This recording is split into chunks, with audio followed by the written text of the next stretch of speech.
wa syukrillah allazi qad a'tana ni'ma wal hidayah. Asyhadu an la ilaha illallah wahdahu la syarikalah wa asyhadu anna Muhammadan abduhu wa rasuluhu la nabiyya ba'dah. Bersyukur kita kepada Allah Subhanahu wa taala pada kesempatan pagi ini kita dapat melaksanakan sebuah kegiatan spektakuler yang kita angkat untuk kemudian kita bicarakan, kita diskusikan agar kiranya Indonesia menjadi negara contoh dalam kehidupan bermasyarakat yang toleransi, yang moderat, dan tentu kita bersepakat semua bahwa perkembangan radikal harus kita hentikan agar Indonesia menjadi utuh, Indonesia menjadi negara kesatuan seperti yang dicita-citakan oleh para leluhur kita sebagai bangsa yang bermartabat, bangsa yang bermarwah, dan yang terpenting adalah bahwa bangsa Indonesia adalah bangsa yang berbudaya sendiri dengan multi etnik. Kita selalu sebut Indonesia sebagai negara plural yang majemuk, karenanya banyak suku, banyak agama, dan tentu kebiasaan-kebiasaan kita semua yang selalu berbeda, tetapi tetap dalam bingkai kesatuan, di mana kita sudah melakukan sumpah yang kita sebut dengan Sumpah Pemuda. Kita ingin melestarikan kesamaan dalam keragaman. Sekali lagi kita katakan bahwa Indonesia negara plural yang justru kita harapkan menjadi bagian, karena kita adalah mayoritas Islam, tentu kita harus bersikap yang adil terhadap siapapun yang ada di Indonesia yang kita cintai ini, tanpa membedakan siapa dan dari mana asal mereka, dari provinsi mana, daerah mana, desa mana, kita tidak hitung. Kita adalah bangsa Indonesia yang utuh. Karena itu saya sangat tertarik sekali memang ketika saya ditawarkan menjadi narasumber untuk kegiatan ini, karena saya pandang persoalan kebangsaan adalah persoalan kita bersama yang harus kita selesaikan secara tepat, cepat, dan tanggap agar kita semua merasakan menikmati kenyamanan dalam bernegara. Saya pikir pemerintah pada hari ini telah mencoba menyusun bagaimana negara ini menjadi negara yang baldatun thayyibatun warabbul ghafur. Ini doa kita semua agar negara ini damai, nyaman, tenang, tentram, dan yang terpenting adalah sejahtera. Pada hari ini kenakalan telah menjadi bagian yang tidak terelakkan dan kita harus selesaikan secara baik dan benar. Karena kita tahu kenakalan di mana-mana telah terjadi yang merusak apa yang kita sebut sebagai mana bagian dari akhlak Islam itu. Seorang muslim punya cara sendiri karena diatur di dalam Al-Quran dan Sunnah, dan kita paham itu. Dan saya yakin dan percaya nanti di sisi agama ini lebih tuntas akan dibahas oleh Ahina Dr. Muhammad Buhari Muslim. Dari namanya saja, Pak Dokter, saya senang sekali ketemu Pak Dokter. Ini kegiatan yang spektakuler yang diangkat oleh Dr. Dalmeri, dan ini bentuk dedikasi kita kepada bangsa Indonesia agar secara terang benderang kita sampaikan kepada masyarakat luas bahwa Islam adalah agama yang toleran. Kita sebut sebagai tasamuh. Dalam tasamuh pasti ada tasahul. Bagaimana kita dapat saling memudahkan dalam kehidupan berdemokrasi. Kemudian saya ingin menyapa beberapa teman-teman yang hadir di sini dalam webinar. Saya melihat ada teman-teman dari UIN Suska Riau, memang saya coba share flyer yang ada, dan alhamdulillah ada beberapa saya lihat yang ikut, para dokter-dokter. Saya tidak menyebutkan satu persatu, tetapi antusiasme kita semua untuk membedah apa yang kita mau dari toleransi berkerudung. Ya, sebetulnya berkerudung ini kan bukan persoalan yang ini nih. Nggak ada yang membantah bahwa kerudung itu kemudian kita pakai itu untuk kebaikan kita semua, dan siarnya jelas, tinggal kita baca, kita pahami, lalu kemudian kita praktekkan bahwa berkerudung adalah suatu hal yang bermanfaat untuk diri sendiri, bukan untuk orang lain, untuk diri sendiri. Tetapi persoalannya hari ini adalah ketika ada sekolah yang menerapkan kewajiban terhadap atau melarang atau wajib melaksanakan atau berpakaian berkerudung sebagai seorang muslimah, sementara dia non muslim. Ini tentu jadi persoalan. Tentu jadi persoalan ketika kita mencoba membawa-bawa orang untuk bersama kita dalam satu keyakinan. Padahal kita tahu mereka punya keyakinan, mereka berhak untuk mengimani seperti apa yang dipahaminya. Jadi kita tidak perlu merasa bahwa apa yang disampaikan dalam SKB 3 Menteri kemudian kita bantah, kemudian kita lakukan dialog. Pemerintah saya pikir sudah sangat bijak, karena kita negara yang plural, negara yang majemuk, yang tentu memberikan batas-batas kepada semua orang, di mana muslim silakan. Nggak ada saya pikir non muslim melarang umat Islam untuk ke masjid melaksanakan ibadah. Demikian juga umat Islam tidak boleh melarang non muslim mau ke gereja, ke pura dan lain sebagainya, karena itu mengganggu sistem kerja kita, sistem bernegara kita yang kita sebut sebagai negara Pancasila. Ini yang kurang dipahami oleh teman-teman sebagian kecil. Tapi saya yakin dan percaya bahwa pemerintah sudah bijak untuk memberikan arah yang jelas terhadap persoalan ini.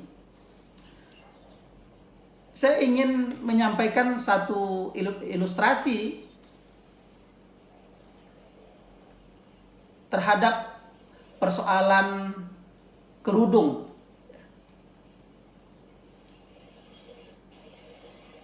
Saya ambil ilustrasi di UIN Suska Riau. Di UIN Suska Riau itu ada nama yang kita sebut sebagai panduan ya. Mungkin sebagai slogan juga, ini kampus madani atau kawasan wajib jilbab. Nah, ketika orang non-muslim masuk dan kita sudah berubah status, yang dulunya IAIN, institut yang membidangi persoalan-persoalan atau kajian-kajian berkaitan dengan agama Islam, tapi ketika kita berubah menjadi universitas di mana rekrutmen mahasiswa tidak terbatas pada umat Islam saja. Karena prodi yang kita punya juga ada prodi-prodi umum yang mereka ingin belajar berkaitan dengan prodi yang dipandang oleh masyarakat luas sebagai prodi unggul. Lalu kemudian mereka masuk ke UIN Suskaryau. Nah, kita coba praktekkan misalnya mereka harus berjilbab, wajib berjilbab, itu tentu jadi pelanggaran ya. Pelanggaran. Maka saya ingin katakan, secara psikologis, ketika seseorang berada dalam, jangan dulu persoalan jilbab, ketika kita misalnya ada satu orang perempuan saja, selebihnya laki-laki, ada 20, kemudian ada seorang perempuan, kira-kira secara psikologis risih atau tidak? Demikian juga ketika misalnya kalau kita persoalan jilbab, ketika komunitas yang ada, katakanlah di UIN Suskaryau, komunitas yang ada itu adalah komunitas muslim yang notabene-nya memakai jilbab, maka mereka juga risih tidak memakai jilbab. Mereka sadar berada di situ, lalu kemudian mereka pakai, itu tidak jadi persoalan juga. Tidak ada masalah ketika mereka pakai, tapi bukan atas dasar aturan-aturan yang kita buat bahwa non-muslim tidak boleh masuk kampus. Saya pikir itu perlu dipahami dengan bijak, agar kita tidak serta-merta mengatakan bahwa apa yang dibuat pemerintah menyalahi dari konstituen Islam. Tidak, saya pikir. Karena memang jelas, ketika mereka sadar berada di tengah-tengah muslim dan orang semua berjilbab, mereka risih, lalu kemudian pakai, itu kan persoalan dia, persoalan pribadi. Kita tidak memaksa mereka pakai, ya itulah bentuk toleran. Tapi kita mengatakan bahwa ini adalah sesuatu yang wajar, saya pikir. Tapi kalau kemudian kita mengatakan bahwa ini wajib, ini kampus Islam Madani misalnya kalau di UIN Suskaryau ya, saya pikir itu juga yang berlaku di mana-mana perguruan tinggi, di mana-mana sekolah, di mana-mana madrasah begitu. Jadi kata kuncinya tidak ada pemaksaan. Dalam Islam la ikraha fid din itu jelas. Qul ya ayyuhal kafirun itu jelas. Yang pertanggungjawabannya kita kan masing-masing di hadapan Allah. Ada pertanggungjawaban yang secara massal, kolektif, tapi ada pertanggungjawaban individual, hubungan kita secara vertikal dengan Allah Subhanahu wa taala. Ini saya pikir perlu dipahami dengan baik. Saya ingin sampaikan juga satu ilustrasi lagi begitu.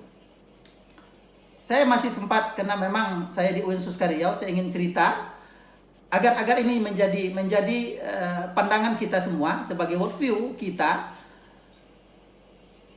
Di UIN Suskaryau itu ada namanya setiap calon sarjana harus hafal Al-Quran juz 30.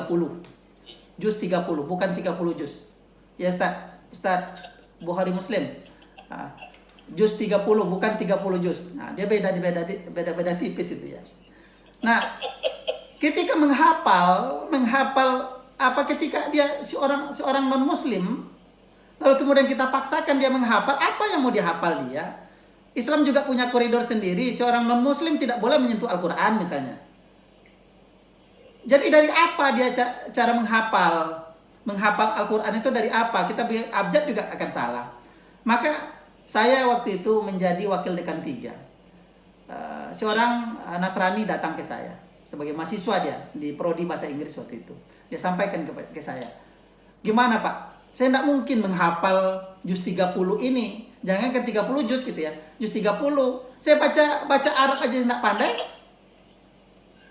Jadi apa yang saya sampaikan? Anda cukup melaporkan ke saya bahwa Anda aktif di gereja. Nanti ada surat, itu yang kita sandingkan, itu yang kita kemudian paralelkan bahwa ini bisa kita jadikan ekuivalensi sebagai bagian dari aturan yang ada di UIN Suskaryau. Ini kan persoalan pribadi. Jadi kita tidak bisa paksakan. Jadi saya berdebat juga waktu itu. Di Senat saya berdebat. Ini tidak bisa dipaksakan. Kenapa kita harus paksakan orang yang harus hafal juz 30 itu, sementara orang tidak kenal itu gitu. Tidak kenal Al-Quran, tidak kenal apa. Jadi ini saya pikir bentuk dari kesadaran kita bahwa toleransi bahwa toleransi kita terhadap orang itu bernilai positif untuk menjadikan Indonesia ini utuh sehingga tidak ada persoalan-persoalan yang berat. Saya pikir itu yang paling penting dalam menata apa yang dimaksud oleh pemerintah, kemudian kita tafsirkan, kita terjemahkan dengan baik sehingga tidak salah paham. Saya sepakat apa yang dikatakan misal oleh Gus Menteri berkaitan dengan kerudung. Saya pikir kita tidak pernah melarang, saya pikir tidak pernah melarang, tidak melarang ya. Kata Gus Menteri, tidak melarang orang pakai jilbab. Silakan umat Islam pakai jilbab. Atau umat non-muslim boleh pakai jilbab. Tapi jangan kita paksakan, kita tidak buat aturan begitu. Artinya kesadarannya ketika berada pada posisi komunitas yang dia sendiri tidak pakai, tidak enak gitu. Saya punya mahasiswa di Fakultas Psikologi itu saya punya mahasiswa. Mahasiswa S2. Saya pikir dia nyaman aja dia pakai ini. Pakai jilbab itu, coba tanya ke dia, kenapa pakai jilbab? Nggak enak Pak, saya sendiri yang yang nggak pakai jilbab gitu. Saya nggak pakai Pak katanya. Itu satu apa? Tahun 2000, saya ngajar di Unila, Universitas Lancang Kuning. Saya ngajar agama di sana. Lalu ada mahasiswa datang, seorang Nasrani. Pak, saya mau belajar pendidikan agama Islam dengan Bapak. Kenapa rupanya? Anda silakan masuk. Terus dia bilang, saya harusnya kan belajar iman Kristen Pak. Tapi di sini kan tidak ada mata kuliah itu. Tapi saya harus juga ngambil mata kuliah agama. Oh ya, Anda boleh masuk, tapi nilai Anda sesuai dengan apa yang Anda jawab ketika saya berikan soal-soal gitu. Alat ukurnya alat ukurnya tes bilang. Dan satu saya sampaikan bahwa Anda masuk bukan kehendak saya, tapi kehendak Anda. Saya akan berikan nilai. Saya akan berikan nilai dengan kapasitas Anda memahami apa yang kita ajarkan sebagai materi. Kita tidak mencoba memaksakan Anda harus sholat, kita belajar sholat, lalu kemudian Anda sholat praktek pula. Enggak, saya pikir itu enggak boleh.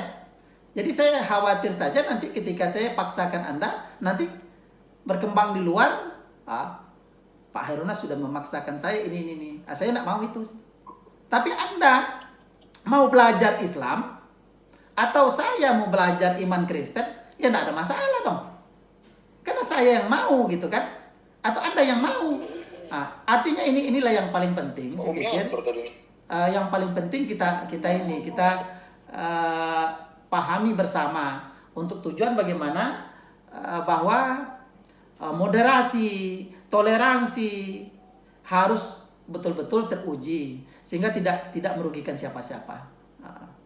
Kalau masalah ini ada yang tidak berjilbab lalu kemudian seorang muslim nengok, ini cewek cantik, enggak apa, itu kan persoalan di pribadi, bukan persoalan ini kan. Persoalan di pribadi, ya orang-orang memang saya pikir normal melihat orang cantik suka ya. Itu kan normal saja. Nah, kita punya di Islam itu ada koridor. Kita menundukkan kepala agar tidak kemudian menimbulkan fitnah. Itu saya pikir yang paling penting. Agaknya saya ingin menyampaikan juga sedikit. Tadi saya ada chat dengan Mas Purwaji. Beliau sampaikan ke saya bahwa beliau berhalangan untuk mengikuti oleh sebab ada kegiatan yang sangat penting di Bangka Belitung. Jadi beliau mohon maaf atas segala ketidaknyamanan itu, tapi beliau sampaikan ke saya bahwa Indonesia katanya adalah negara yang sekarang dipandang orang sebagai negara contoh dalam bertoleransi. Nah ini saya pikir perlu kita apresiasi sebagai tokoh muda di GP Ansor.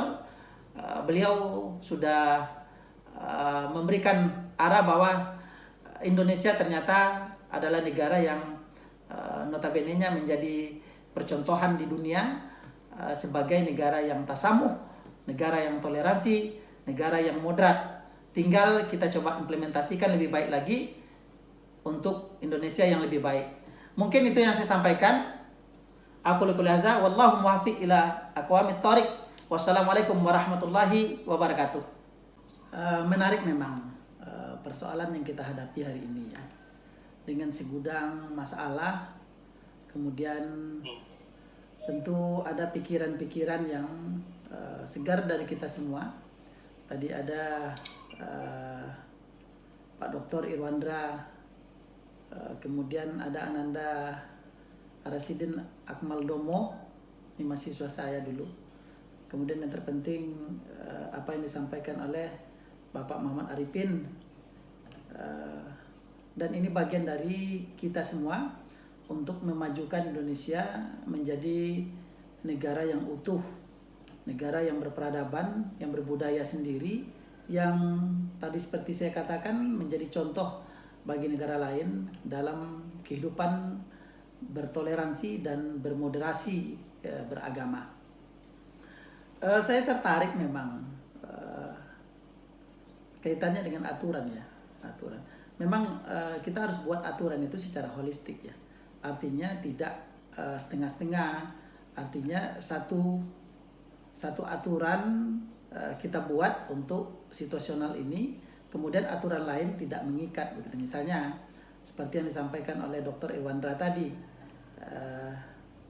seperti apa yang fenomenal di perusahaan di mana dilarang sholat dan lain sebagainya.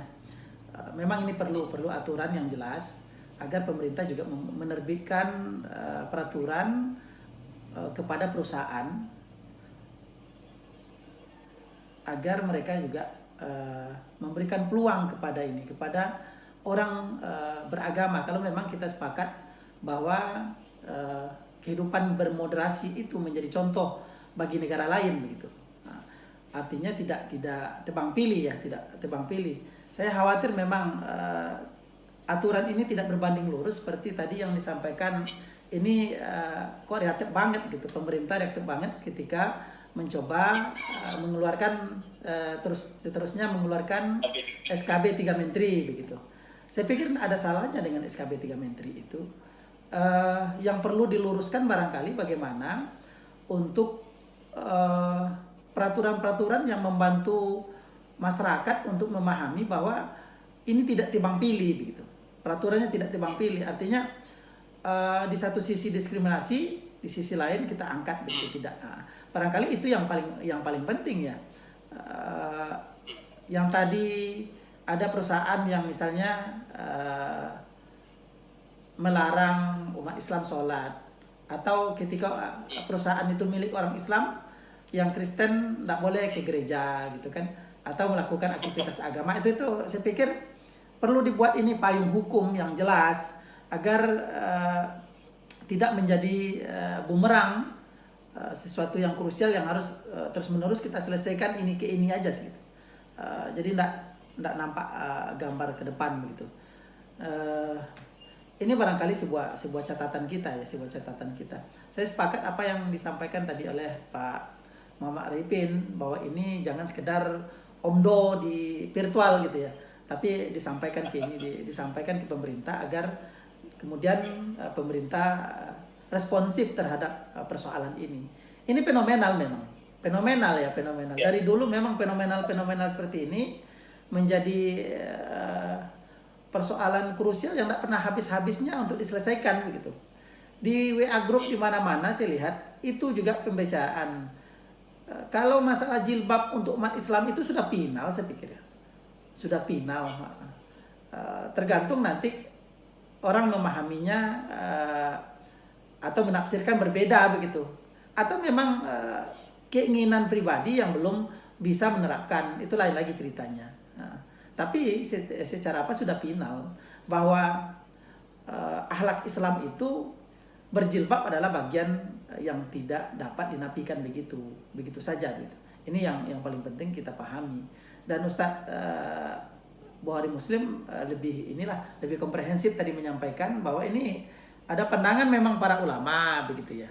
Tapi notabene-nya semua bersepakat bahwa ini bagian dari akhlak Islam gitu. orang berjilbab kemudian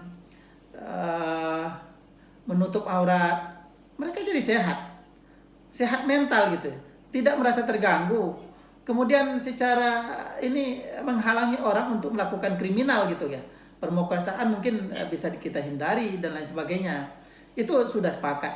Yang pemerintah terapkan hari ini itu kan bukan kemudian umat Islam lalu bisa tidak pakai jilbab atau apa. Itu kan bagian dari ini sebetulnya, bagian dari agama mereka yang kita tidak paksakan. Misalnya umat Kristiani kan tidak menggunakan busana atau kita sebut dengan kerudung. Tapi ketika mereka mau berkerudung silakan. Umat Islam wajib berkerudung. Ya saya pikir juga pemerintah juga tidak menghalang, cuma kan ada sudah jelas dalam payung hukumnya. SKB 3 Menteri itu saya pikir ruhnya seperti itu. Artinya orang silakan menjalankan norma-norma yang ada di dalam agama begitu. Agama masing-masing. Tapi tidak kita buat aturan misalnya ini lingkungan madrasah ya yang umat non muslim ya harus ikut peraturan itu yang barangkali yang ruhnya yang saya lihat yang perlu kita jadikan sebagai perhatian. Jadi memahami apa yang dimaksudkan oleh pemerintah juga perlu kita tanya apa maksudnya gitu. Jangan kemudian kita kritisi, kita sampaikan di media lalu kemudian kita sebar ketidaksepahaman itu juga jadi masalah saya pikir gitu. Yang paling penting itu kita gimana misalnya ini peraturan ini begini, apa sih maksudnya? Tentu orang yang membuat aturan itu yang paling paham gitu. Nah kalau kemudian bisa kita terima kenapa tidak? Jadi kita coba cari bagaimana persamaan ini menjadi bagian kita gitu. Kalau terus-menerus juga mencari perbedaan ya sulit juga kalau berbeda terus. Dan saya khawatir memang jangan sampai kita misalnya berargumen yang tidak jelas, yang notabene-nya ada unsur-unsur lain yang menyebabkan kita berargumen seperti itu. Misalnya ada ketidaksenangan dengan pemerintah, lawan politik dan lain sebagainya. Ini saya pikir juga perlu kita kita sadari bahwa itu akan melukai semua orang. Argumen kita itu melukai orang kalau tidak world view-nya seperti itu gitu. Ini yang paling penting saya pikir. Kadang-kadang kita kan merasa ini salah, kita tegur. Tidak juga seperti itu. Rasulullah juga gunakan misalnya Pak Yai Bukhari juga paham betul itu ya. Ada kaulan layyinan, qaulan maysura, qaulan ma'ruf. Itu yang kita gunakan dalam tablik itu. Sehingga tidak serta-merta menyampaikan secara keras, ini tidak benar. Yang benar lalu siapa gitu. Saya pikir kita semua harus meluruskan itu. Biar pemerintah juga dalam menjalankan roda pemerintahan nyaman dan masyarakat juga akur begitu. Itu yang paling penting. Sehingga kesamaan visi untuk menjadikan NKRI ini utuh, menjadi NKRI ini sebagai contoh moderasi dan contoh toleran, itu saya pikir marwah kita ya. Saya berpikir begini juga. Kenapa Malaysia dikunjungi oleh turis mancanegara itu luar biasa besar? Karena mereka aman, tidak banyak debat gitu, Jadi kalau kita jalan jam 2 malam itu sendiri, kita tidak merasa takut, karena memang aman. Nah kita, apalagi sebagai perempuan gitu, ketakutan aja. Kenapa? Karena memang tingkat kejahatan meningkat terus begitu. Nah ini yang paling penting saya pikir membuat negara ini jadi aman dengan kritik konstruktif tentu saja. Pemerintah memang perlu dikritik konstruktif. Tidak juga pemerintah ini anti kritik ya. Pemerintah saya pikir membuka diri itu. Dan saya lihat apa yang berkembang hari ini, pemerintah sudah mencoba terus-menerus meluruskan apa yang dimaksudkan dengan keluarnya sebuah peraturan. Nah, ini perlu kita sikapi dengan bijak, bahwa pemerintah tentu tidak pula lah pemerintah berniat untuk menjahili rakyat begitu, tidaklah saya pikir. Ini sudah catatan penting kita ini. Memang pemerintah pastilah ingin negara ini menjadi aman seperti yang kita sampaikan tadi, baldatun thayyibatun wa rabbul ghafur itu gitu ya. Barangkali itu yang saya sampaikan.